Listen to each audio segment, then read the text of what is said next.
فرما رہے تھے کہ کچھ دنوں کے بعد ان کے اولاد سے عیادت کے لیے میں گیا تو میں کیا دیکھتا ہوں کہ بڑی سی LCD لگی ہے اور اس میں بچے گند دیکھ رہے ہیں۔ نبی کریم صلی اللہ علیہ وسلم نے ارشاد فرمایا یقول العبد مالی مالی، بندہ یہ کہہ رہا ہے میرا مال میرا مال، فرمایا وَإِنَّ مَالَهُ مِن مَالِهِ ثَلَاثٌ، اس کے مال میں سے تو اصل اس کے 3 حصے ہیں۔ بڑا بدنصیب مردہ ہے وہ کہ وہ تو چلا گیا لیکن اپنی اولاد کے لیے کیا کر گیا۔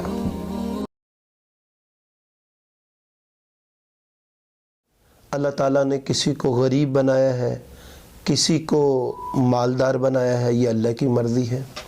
وہ گدھا کو بادشاہ بنا دے، بادشاہ کو گدھا کر دے، تو اس کی طرف سے سب کچھ ہوتا ہے۔ لیکن بندہ کیا کہتا ہے؟ نبی کریم صلی اللہ علیہ وسلم نے ارشاد فرمایا یقول العبد مالی مالی، بندہ یہ کہہ رہا ہے میرا مال میرا مال، فرمایا وَإِنَّ مَالَهُ مِن مَالِهِ ثَلَاثٌ، اس کے مال میں سے تو اصل اس کے 3 حصے ہیں۔ کون کون سے؟ ما اکل فافنا، جو اس نے کھا لیا اور ختم کر دیا، او لبس فابلا، جو اس نے پہن لیا اور پرانا کر دیا، او اعطا فقتنا، یا اس نے اللہ کے راستے میں خرچ کیا اور آخرت کا ذخیرہ کر لیا۔ وَمَا سِوَا ذَلِكَ فَهُوَ ذَاهِبٌ، اور اس کے علاوہ جو ہے یہ تو جانے والا ہے، وَتَارِكُهُ لِلنَّاسِ، یہ ورثاء کے لیے چھوڑ کے جا رہا ہے۔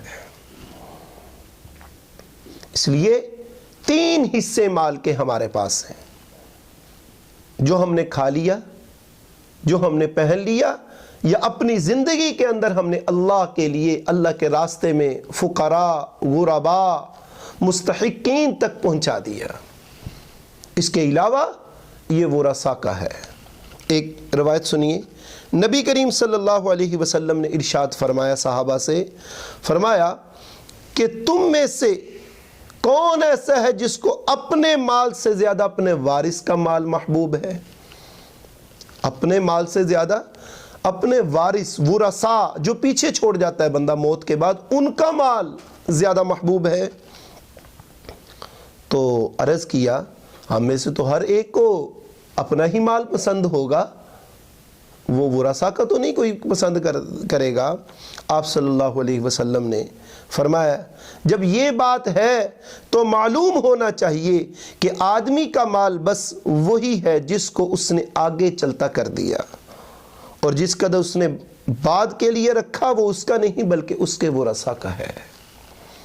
تو محترم سامعین، محترم ناظرین، یہ ویڈیو لوگوں تک پہنچائیے۔ جو بیرون ملک ہے اور اپنے بچوں کے لیے کمائی کر کر کے بیچتا رہا، وہ یہاں پہ گھر گاڑیاں بنا رہے ہیں، وہ بیچارہ کما خود رہا ہے، مال کا حساب اس کو دینا پڑے گا، لیکن استعمال اس کی اولاد کر رہی ہے۔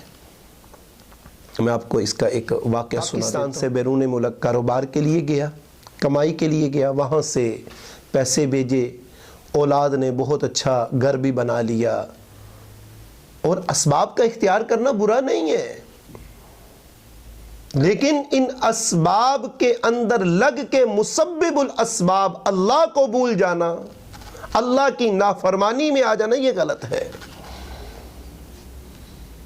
تو اولاد خوب خرچ کرنے لگی، وہ پاکستان آیا، کچھ دیر رہا، اچانک اس کو اٹیک ہوا۔ وہ فرما رہے تھے کہ کچھ دنوں کے بعد ان کے اولاد سے عیادت کے لیے میں گیا تو میں کیا دیکھتا ہوں کہ بڑی سی LCD لگی ہے اور اس میں بچے گند دیکھ رہے ہیں۔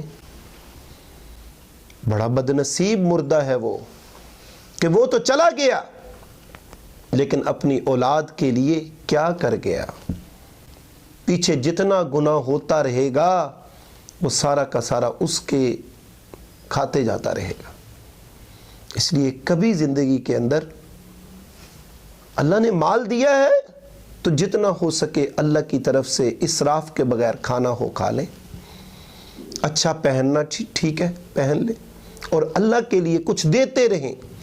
میری اولاد ٹھیک ہے، اچھی بات ہے، اولاد کے لیے چھوڑنا، اولاد کے لیے جوڑنا یہ اچھی بات ہے، تاکہ اولاد کسی کے آگے ہاتھ نہ پھیلائے۔ اس کا نقصان کیا ہے کہ اولاد کی تربیت اچھی نہ کی ہوگی، اولاد کو دیندار نہ بنایا ہوگا تو بہت بڑا نقصان ہوگا۔